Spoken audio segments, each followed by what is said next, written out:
Next on Investigative Report. Death by swatting. False alarms with lethal consequences. The Paso Robles SWAT team responds to a call about an active shooter at the Algredo Vineyard Resort around 2:39 p.m. in what turns out to be a false alarm known as swatting. A call about massive fatalities from an active shooter is phoned in from one Kansas City school and alerts the SWAT to the scene to neutralize the threat. This tool will be determined as one of many swatting incidents this year. In yet another unrelated false alarm, 200 miles west of Kansas City, SWAT members in Wichita will be manipulated to a home by a gamer who accuses Mr. Andrew Finch of killing one family member and holding another hostage. Shortly after the unsuspecting Finch opened his front door, SWAT members would shoot him dead. Even Congress members are not safe from this deadly game. Georgia Representative Marjorie Taylor Greene said police were sent to her home under false pretenses for the 6th time in a swatting incident in which the caller wants to have the victim murdered by police. And now, death by swatting. False alarms with lethal consequences. To understand why SWAT teams bring lethality to bear from a simple phone call, one must first be conscious of their founding. A founding which began in the city of Austin on August 1st, 1966. On this day at approximately 11:48 a.m., Charles Joseph Whitman, a 25-year-old University of Texas student and ex-Marine, climbed to the top of the iconic University of Texas clock tower, where he would begin his shooting spree. From his vantage point, Whitman was able to meticulously assassinate 14 people and wound an additional 33 others. The governor's task force post-incident would deem Austin City Police, who had a posse support of vast volunteers with long rifles, as woefully unprepared in their attempts to dislodge Whitman from his sniper's perch. Additionally, investigators will learn that Whitman killed his wife and mother at their respective homes prior to committing the massacre.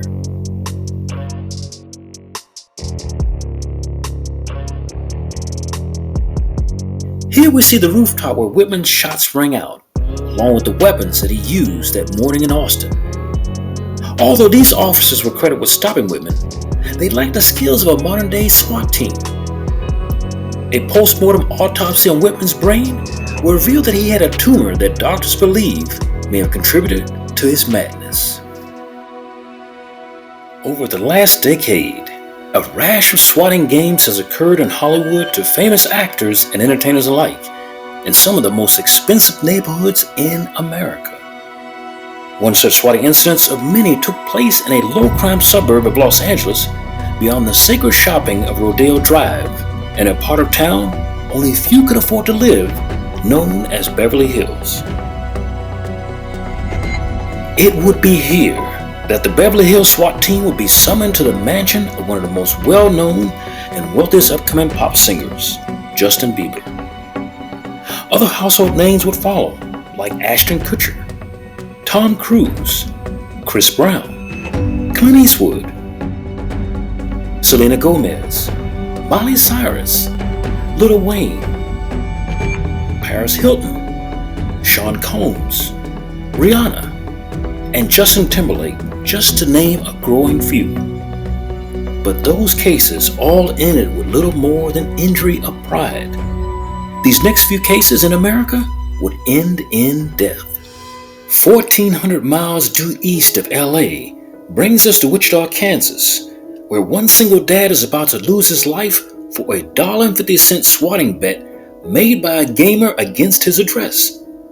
SWAT and law enforcement will be dispatched to the scene to confront a man they believe has just shot his father and who is actively holding his mother and sibling hostage based solely on this 911 call. This is 911. What's going on? I recently got disconnected. I had told you guys everything that happened at the argument with my mom and dad. What's your address?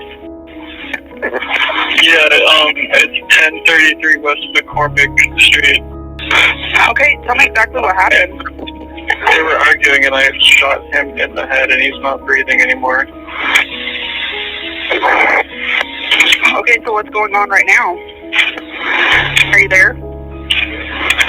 Yeah. Okay, do you have any weapons on you? Yeah, I do. What kind of weapons do you have? A handgun. What kind of handgun is it? I don't know, it's my dad's. What color is it? Black. Where exactly are you at in the house? By the closet. Based purely on this false hostage call to 911, SWAT team will be dispatched to the residence of Mr. Andrew Finch, a single father of a young son. Upon arrival, SWAT officers are not aware that they are being sent to an innocent man's home, nor are they aware that no one at this home has either been shot or is being held hostage. After surrounding the home, a sniper would set up an assault rifle taking dead aim towards Finch's front door. In these actual images of the incident, you can see Mr. Finch come out of his house and being shot within 6 seconds of stepping on his own front porch. According to U.S. Attorney, when Finch dropped his hands as officers were telling him to raise his arms, they shot him believing he was going for a gun. Officers found no hostage situation or killing inside of the home. Investigators would later learn that the 911 caller was a man by the name of Tyler Barris, and that Tyler was calling from Los Angeles through a Wichita number he acquired through a cell phone app. The 26-year-old Tyler Barris would be labeled a serial swatter, where he would plead guilty to 51 charges related to making fake swatting calls around the country. Barris was sentenced to 20 years in federal prison.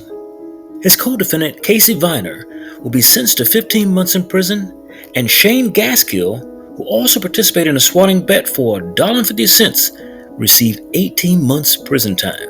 Here you can see a copy of the instant message that the trio shared with one another the night of the shooting while playing the video game Call of Duty.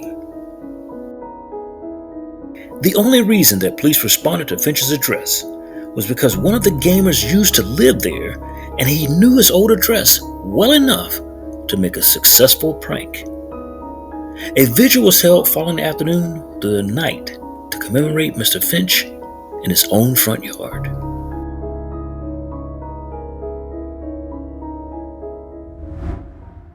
Our next American swatting call originated from the United Kingdom of all places. It would be across the pond, where a young British prankster was set his swatting sights against Mark Herring, an elderly Tennessee American. Now, why would this young man do this, you might ask? Because he wanted to aid Shane Sonderman, a stateside gamer met through the Discord app, in getting Mark Herring's Twitter handle. That's right, I said this entire tragedy would be over a Twitter handle Mark Herring owned. Shane Sonderman and his associate in the UK, who were both minors at the time, concocted an elaborate prank to extort Herring in a bid to obtain the @Tennessee Twitter handle before selling it for profit. But I ask you, was this worth a man losing his life over? The leading antagonist in this case would be the young Mr. Sonderman, who lived in Lauderdale County, Tennessee. Sonderman had previously tried several strategies to get Mr. Herring to sell his Twitter name, which had value, but Mr. Herring wasn't interested. One of Shane's tactics to get what he wanted would be to text and call targets and their families, posting their personal information online and sending them pizzas and other deliveries of food as a harassment technique.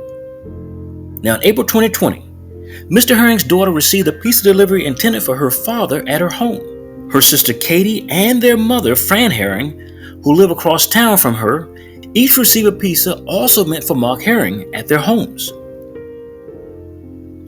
For weeks throughout March and April 2020, 60-year-old Mark Herring of Bethpage, Tennessee was inundated with text messages asking him to give up his @Tennessee Twitter handle. When he ignored the request, Sonderman and his buddies upped their devious game.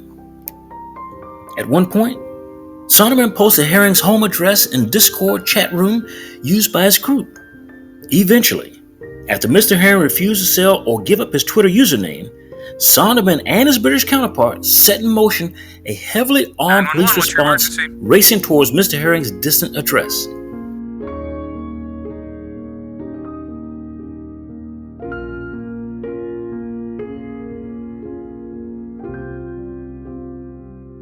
Once officers arrived and surrounded the address with an armed response, it got the attention of Herring's neighbors. One of his neighbors called and said there was police everywhere and they thought a man had killed a woman and he was on your property. You need to take cover, they said. Mr. Herring then walked out onto the back porch of his home to see what the trouble was, when police asked him to put his hands in the air and walk to meet them on the street. And between the police and himself was a locked gate. Herring then began to get upset and told officers, "I'm a 60-year-old fat man and I can't climb over a fence." Mr. Herring would instead crawl under the fence and after he stood to his feet, collapsed from a heart attack and was then rushed to a hospital by paramedics. Mr. Herring would become the first person to die of swatting by a heart attack, as he never recovered and died in a hospital shortly thereafter at Summer Medical Center. Herring's daughters would go on to say, "I believe he was scared to death and that this is what caused the heart attack." The family, who went to Summer Medical Center to identify his body, was told by the medical staff about the prank phone call. His daughter, Corinna Fitch, said that her father originally picked the handle at Tennessee because he loved the Volunteers or the University of Tennessee football team. But Herring was not willing to sell the handle, leading to the dispute with Sonneman that led to Herring's death a month later. Shane Sonneman pleaded guilty to conspiring to send police to Herring's home with a false report of an alleged murder in April 2020 and was thereby sentenced to 5 years in prison. Now, federal judge Mark Norris said despite Herring's death, as a result of the extortion scheme, 5 years was the maximum Sonneman could receive under the sentencing guidelines. The other minor, who lives in the United Kingdom, was also in the scheme and made the actual call to the police that morning. The British accomplice was not extradited from the United Kingdom because he was a minor. The federal grand jury indictment claimed Sonneman had 6 victims across the United States, but Herring was the only one who had died.